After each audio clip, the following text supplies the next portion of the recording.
Bienvenidos. Welcome to the Deep Dive. Today, we're exploring the life and legacy of Pope Francis. We're drawing from that, well, really rich collection of sources you shared with us. That's right. And our goal, as you asked, is to focus on the positive aspects, the good that really marked his journey as leader of the Catholic Church. Exactly. We want to give you a clear, engaging overview covering his early life, his somewhat unexpected election, key moments, and of course, his recent passing just this week. So we'll be looking at his biography, how he came to be pope, some significant events and maybe related discussions, and then reflect on his passing. The aim is to give you a solid understanding of his contributions. Okay, let's kick things off at the beginning. Jorge Mario Bergoglio. He was born in Buenos Aires, Argentina, back on December 17th, 1936. hmm His parents were Italian immigrants. His father, he worked on the railway, and his mother was a homemaker. He was the oldest of five kids, and interestingly, one sibling, Maria Elena Bergoglio, she was actually still living when he passed away.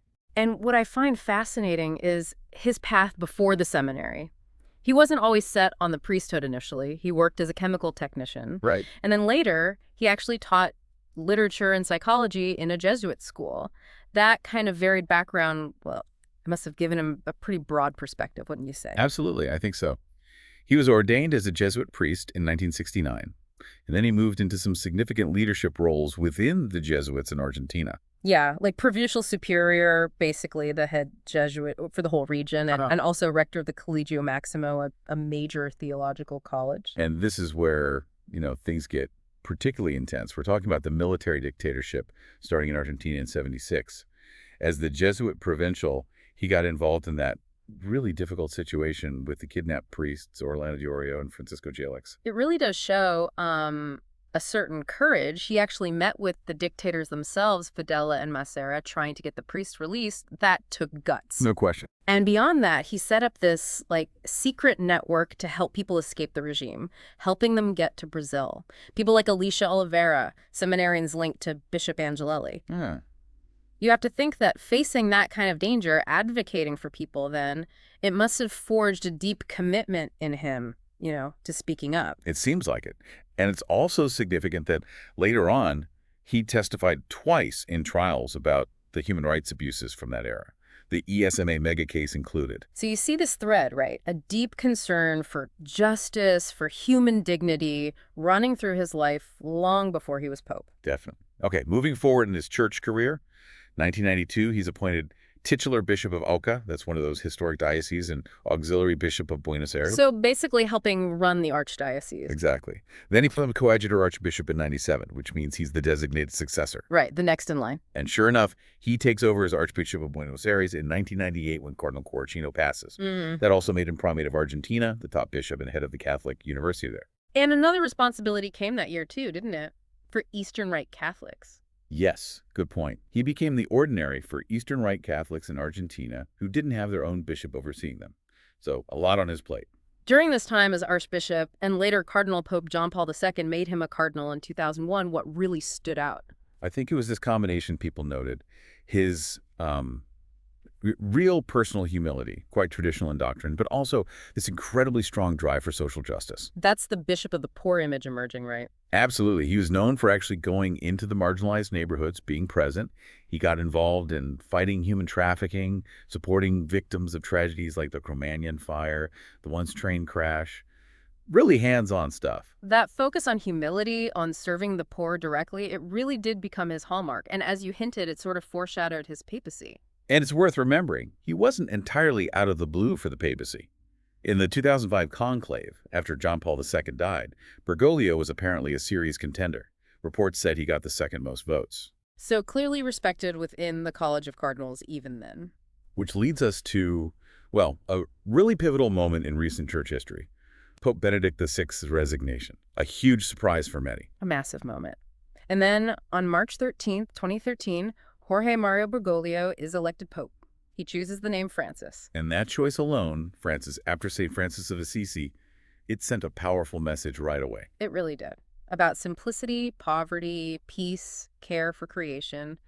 And his election itself was historic on so many levels. Yeah, first Jesuit pope ever. First from the Southern Hemisphere, first from the Americas, and the first non-European pope since Gregory III, way back in the 8th century. A truly global shift for the church's leadership. His first public acts were also quite telling. Praying for Benedict XVI, his predecessor, talking about a fruitful path for the church focused on evangelization, on fraternity. And the world took notice. His election was like everywhere. Huge online buzz, massive media attention. That theme of fraternity, of outreach, really did set the tone early on, didn't it? It did. He started talking almost immediately about the church needing to go to the peripheries, not just geographical ones, but existential peripheries too. Meaning reaching out to people suffering from sin, pain, injustice, ignorance, those on the margins of life in any way. He warned against the church becoming too inward-looking, what he called spiritual worldliness. His inaugural Mass later that March, it was quite the event. Delegations from 132 countries. And leaders from other religions were there too. Ecumenical Patriarch Bartholomew I, the leader of the Orthodox Christians. That was a really significant historic moment for Christian unity. In that Mass, he spoke about leaders needing to be custodians of creation, of the weak, of the environment, warning against hatred, envy, pride. Again, you see the connection to St. Francis, but also to his own experiences, perhaps, that emphasis on stewardship and protecting the vulnerable. He also made a point of maintaining a respectful relationship with Pope Emeritus Benedict, visited him early on, and kept that connection after Benedict moved into the monastery in the Vatican Gardens. Which was a unique situation, having a retired pope living essentially next door. It was, and Francis quickly started making his mark on the Vatican structure. First appointments to the Vatican's administration came in April 2013. And he set up that Council of Cardinals, didn't he? The group to advise him on governing the church and, importantly, on reforming the Curia itself. Yes, the C9, as it was sometimes called. Yeah. That was a clear signal of wanting to shake things up, bring in broader perspectives. And a major feature of his papacy was the use of synods, these big meetings of bishops. Right. He convened several major ones. On the family, which stirred quite a bit of debate. Indeed. On young people, on the Amazon region, and then a big one on synodality itself, basically exploring how the church listens and makes decisions together. These synods tackled some really complex, sometimes quite sensitive issues facing the church and the world. He also put out some major teaching documents, encyclicals. Lumen Fidei, The Light of Faith, which he actually finished from a draft Benedict XVI had started. Then Laudato Si, Praise Be to You, which was huge. All about care for our common home, the environment, and what he termed integral ecology. That one got a massive amount of attention well beyond the Catholic Church. It really framed climate change and environmental degradation as moral issues linked to poverty and justice. Absolutely. And then Fratelli Tutti, All Brothers, focusing on fraternity, social friendship, solidarity, especially in a world facing division and nationalism. He also initiated special events, like the Extraordinary Jubilee of Mercy in 2015-16. And the World Day of the Poor, an annual observance. He also announced the next big Jubilee year for 2025. These really highlighted core themes for him: mercy, compassion, attention to the poor and marginalized. His papacy, of course, also overlapped with the COVID-19 pandemic, a global crisis. Yes, and during that time, he established a special Vatican COVID-19 commission to look at the health, social, economic challenges.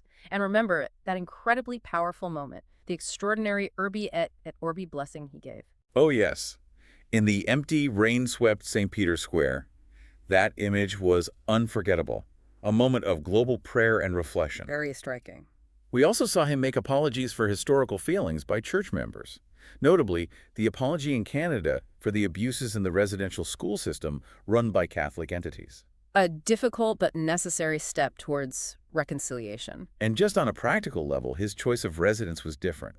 He famously decided not to live in the Apostolic Palace, the traditional papal apartments. Right. He stayed in the Domus Sanctae Marthae, the Vatican guest house, a much simpler, more communal way of living compared to his predecessors. Seen by many as another sign of his desire for a less monarchical, more down-to-earth papacy. It fit that image of humility and simplicity he projected from day one. Now, we should touch briefly on some of the complexities or controversies, even as we focus on the good. His time during the Argentine dictatorship, for instance, did draw scrutiny later. Yes, there were questions raised about his actions or perceived inactions back then. Though, as we noted, judicial findings and testimonies from rights defenders offered different perspectives, some highlighting his efforts to help people. It's complex. It is, and his stances on certain issues in Argentina before he was pope, like same-sex marriage or abortion laws, sometimes put him in opposition to political figures there. True, though his approach often emphasized dialogue even amidst disagreement. His diplomatic efforts later, like trying a more conciliatory approach with China, or his engagement regarding the conflict in Ukraine, were also notable and sometimes debated. And, like his predecessors, his papacy had to confront the ongoing sexual abuse crisis in the church. His response, especially early on regarding some cases, faced criticism. Yes, although he did later implement stricter measures, established commissions, and acknowledged past mistakes in handling cases, it remained a significant challenge throughout his time. He also embraced modern communication, maintaining the @Pontifex Twitter account Benedict started, and even opening an Instagram account. Trying to reach people where they are, you could say. Okay, let's turn now to his passing. Pope Francis died on Monday, April 21st, 2025. It was 7:35 a.m. local time in Vatican City. He was 88 years old. And leading up to that, there had been several health concerns earlier in 2025. Reports of a fall, bronchitis, pneumonia, respiratory issues that needed hospital stays. Yes, it seemed his health was becoming more fragile. But even so, he kept up public appearances as much as possible. He was there for the Easter celebrations, which are obviously very demanding. Showing remarkable determination, really, to continue his ministry despite the physical challenges. Following his death, the Vatican began the established protocols. His body was brought to St. Peter's Basilica, where the public could come and pay their respects. And the funeral itself was scheduled for April 26th, also in St. Peter's Square. What's quite unique here is that Pope Francis had apparently made specific personal arrangements for his own funeral. These were in his will, which was made public. That's unusual, isn't it? For those details to be laid out so personally and publicly. It seems so. He specified wanting a single, simpler coffin, not the traditional triple coffin. And perhaps most notably, he expressed a desire not to be buried in the Vatican grottos beneath St. Peter's, like most recent popes. Where did he want to be buried? He requested burial outside the Vatican, in the Basilica di Santa Maria Maggiore, one of the major papal basilicas in Rome, a place he apparently visited very often. Wow, that's quite a departure. Again, maybe reflecting that desire for simplicity, or perhaps a special devotion to Mary associated with that basilica. Could be. His will also apparently detailed his financial situation, indicating he had quite modest personal wealth, which also seems consistent with his overall approach. Yeah, that fits the pattern. And interestingly, he had already taken steps himself to modify the official rites for a pope's funeral, the Ordo Exequiarum Romani Pontificis. He introduced simpler guidelines. So he was essentially planning for a less elaborate papal funeral even before his own passing. Yeah. Feels very Francis. A fitting final touch, perhaps, to a papacy that often tried to strip away some of the pomp. Okay, let's try to unpack this a bit for you, the listener. We've traced this journey from his early life in Argentina through that surprising election, highlighting some key positive moments and initiatives of his papacy, and now reflecting on his final days and wishes. And when you look back, you can really draw lines, can't you? Those early experiences in Argentina, the blend of deep faith, Jesuit formation, but also living through political turmoil and seeing injustice firsthand, you can see how they seem to have deeply influenced his priorities later as Pope. That constant call for the church to go to the margins, the emphasis on social justice, on mercy, does it feel like a reflection of those formative years? It really seems plausible, doesn't it, that Bishop of the Poor identity wasn't just a label, it felt like a core part of who he was, stemming from those experiences. So, thinking about the papacy and the Catholic Church now, what does Francis's tenure suggest? His time was definitely marked by, well, a strong push for reform within the church, even if the results are still debated. Right, and a very outward-looking focus, too. Bringing global issues like poverty, migration, climate change right to the forefront of the church's attention and advocacy, and trying to engage with contemporary challenges head-on. His legacy, I imagine, will be closely tied to those efforts. The drive for synodality, the environmental encyclical, the focus on mercy, alongside, of course, the challenges and controversies he faced. Exactly. It was a papacy of significant gesture